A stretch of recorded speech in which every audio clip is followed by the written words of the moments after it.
Sa tinguha nga mapalapdan og mapaspasan ang pagproseso sa mga serbisyo sa Land Transportation Office, gibuksan na karong adlaw dinhi sa Naga sa habagatang bahin sa Subo ang LTO Extension Office.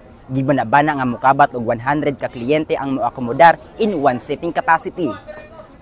Sa maong extension office, mamahimong iproseso sa mga kliyente ang student permits, new and renewal of driver's license, lakip na ang renewal sa vehicle registration. Nangulo si LTO Chief ASEC Attorney Vigor Mendoza III sa blessing og inauguration sa bagong gibuksan nga LTO office dinhi sa Dakbayan. Kuyog ni Mendoza si LTO 7 Regional Director Glenn Galario og ang mayor sa Dakbayan nga si Valdemar Chong.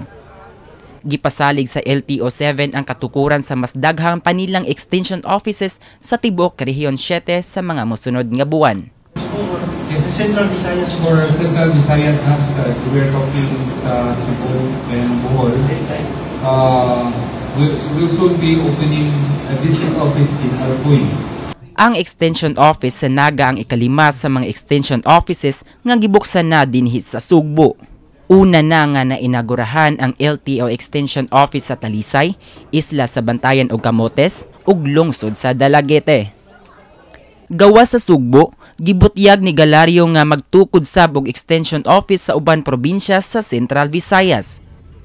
Samtang, gitumbok ni LTO Chief ASEC Vigor Mendoza III nga miabot sa 24 million ka mga sakyanan, lukop nasod ang nasayra nila nga wala marehistro.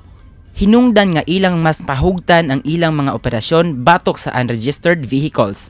Alam nyo, coming soon. Siguro this is the first time na nilita lang sa dito. Hihigpitan talaga namin ang motor vehicle inspection. Visual inspection lang, no?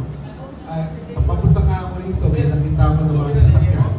Visual inspection lang, hindi pa pasa eh. Sa inyo eh, bakit? Pudit-pudit yung skin niya eh, di ba? Kung hindi naman yung kanyang sahig, butas eh. So paano yan nakaligtas? Nagkanayon si Mendoza nga ang katukuran sa mga extension offices sa nasod makatabang sa mas dali nga pagparehistro sa mga sakyanan sa ilang buhatan.